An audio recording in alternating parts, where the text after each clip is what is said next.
Kilalanin ang pagkatao ni Mark Alcala at bakit siya ang rumored boyfriend ni Catherine Bernardo. Matagal nang ang usap-usapan ng tungkol sa pagkakaroon di umano ng relasyon ng aktres na si Catherine Bernardo sa alkalde ng Lucena City na si Mark Alcala. Kilala sa entertainment at sports industry si Mark dahil dalawang kilalang personalidad na ang nakarelasyon niya. Una ay ang kapuso actress na si Ashley Ortega at nasa 2 taon din ang itinagal ng kanilang pagsasama. Sumunod naman dito ang balitang may namumuong relasyon sa pagitan nila ng pro volleyball na si Mika Reyes ng PLDT High Speed Hitters. Pareho nilang hindi inamin o dininay ang kanilang relasyon pero madalas silang makitang magkasama sa ilang mga okasyon. Pero noong kalagitnaan ng taong 2024, nabalita ang panliligaw di umano ni Mayor Mark kay Catherine. Nagsimula itong lumutang may ilang buwan din ang lumipas matapos na mailabas at makumpirma ang tungkol sa hiwalayan ng Katniel. Ngunit may pagkakataon naman na nanahimik ang chismis tungkol dito. Wala rin naman kasing nagsalita sa kampo ng bawat isa.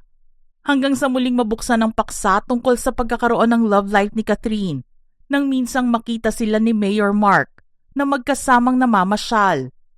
May ilang beses din silang nakitang magkasama sa isang dinner. Ang pinakahuling sighting nilang dalawa ay nang maispatan sila ng isang netizen habang naghihintay na makasakay ng elevator.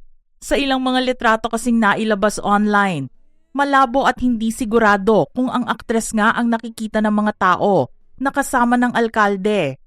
May panayam din noon sa ina ni Catherine na si Mommy Min at sinabi nitong walang katotohanan ang mga lumalabas na balita tungkol sa kanyang anak. Pero ang recent video nila na kumakalat ngayon ay positibo nang makakapagsabi na si Catherine nga ang babaeng kasama ni Mayor Mark. Ngayon nga na tila nagkakaroon na ng kasagutan ang mga espekulasyon noon. Gusto namang kilalanin ng mga netizens kung sino talaga si Mayor Mark Alcala ng Lucena City. Bakit din siya ang napili ni Catherine na makarelasyon ngayon? Si Mark Don Victor Benitez Alcala ay ipinanganak noong February 23, 1996. Ang pamilya nila ay kilala sa mundo ng politika. Ang kanyang ama na si Roderick Dondon Alcala, ang dating naupo bilang alkalde ng Lucena City, at ngayon ay may hawak na posisyon bilang vice-alkalde. Ang ina ni Mark na si Maggie Benitez Alcala ay very supportive naman sa kanyang mga anak. May 2 kapatid na babae rin si Mark, sina Don Marie Victor Alcala Guyet at Graciel Don Victor B. Alcala. Ang great-grandfather ni Mark na si Anacleto Castañeda Alcala Sr. ang nagsilbi bilang gobernador ng Quezon mula 1964 hanggang 1980. Ang kapatid ng kanyang great-grandfather na si Ka Eming ay nagsilbi ng 3 termino bilang board member ng Quezon Province. Ang tiyuhin ng ama niya at grand-uncle ni Mark na si Proceso Prosi Alcala ay dating naupo bilang secretary ng Department of Agriculture at tinawag na Father of Organic Agriculture. Siya ang pinakamatagal na secretary ng Department of Agriculture na humahawak ng posisyon mula 2010 hanggang 2016 na sumasaklaw sa buong termino ni Pangulong Benigno Noynoy Aquino III. Siya ay naging 2-term congressman din ng 2nd District ng Quezon Province mula 2004 hanggang 2010. Loyal lasalista si Mark na nag-aral mula noong elementarya hanggang sa kolehiyo sa La Salle Green Hills, College of St. Benilde at De La Salle University. Nakapagtapos naman siya ng kursong BS Business Management. Bukod sa interes sa politika, mahilig din sa sports si Mark. Sa katunayan, naglaro siya bilang parte ng La Salle Green Archers basketball team bago nagtungo sa Pro League. Naglaro din siya bilang point guard sa team ng Quezon Huskers na siyang nakapasok sa MPBL o Maharlika Pilipinas Basketball League para sa South Division. Pinasok naman ni Mark ang politika sa edad na 26. Nag-umpisa siya bilang isang youth ambassador para sa Local Youth Development Council at executive assistant sa City Mayor's Office. Pinalitan naman niya ang kanyang ama bilang mayor ng Lucena noong 2022 at siya rin ang pinakabatang elected mayor sa kasaysayan ng Lucena City.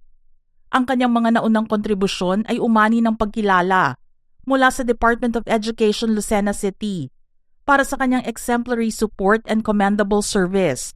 Gayon din ang mga papuri mula sa Lucena GPTA Federation para sa kanyang pangako sa pagsulong sa edukasyon. Sa kanyang pamumuno sa Lucena City, sinabi ni Mayor Mark na ang lungsod ay sinasabing ang fastest growing economy in the region. Ayon na rin sa datos na inilabas ng Philippine Statistics Authority. Nagkaroon din sila ng mga bagong programa para sa pagtaas ng kalidad ng buhay ng mga mamamayang Lucenahin, partikular sa aspeto ng kalusugan, edukasyon, seguridad, at kapakanang panlipunan. Ang bagong naging mantra ng lungsod sa ilalim ng kanyang pamumuno ay Boom Lucena, na nilalayon na maging iba mula sa tradisyonal na politika at magkaroon ng isang magandang kinabukasan para sa lungsod. Ang kanyang administrasyon din ay nagtakda ng mga records sa amusement tax collections at patuloy na nakakatanggap ng mataas na marka mula sa Commission on Audit.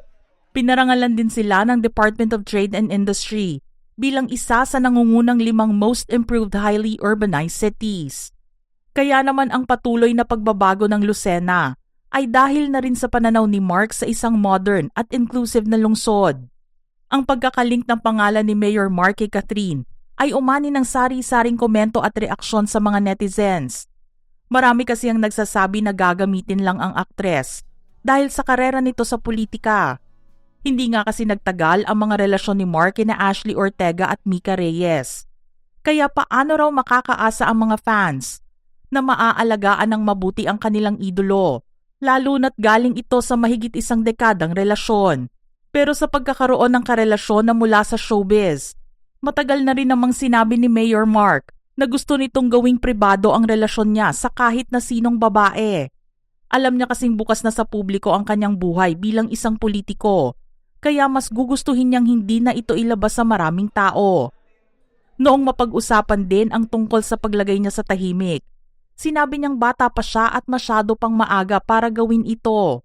Mas importante kasi sa kanya ngayon na matutukan ang problema sa kanyang nasasakupang lugar kaysa ibaling sa iba ang kanyang atensyon. Marami pa rin siyang mga bagay na gustong gawin at ipakita sa kanyang mga kababayan at wala pa siyang napapatunayan. Kaya mas uunahin niya ang paglilingkod sa bayan. Gayunpaman sa mga lumalabas ngayon, masasabi na rin ba ng alkalde na kumonti na ang mga bashers niya, kaya naman nagagawa na siyang makita ng publiko kasama si Catherine. Matatandaan na nagbigay ng komento si Mark noon, matapos matanong kung kailan daw ba sila makikita ni Kat na magkasama.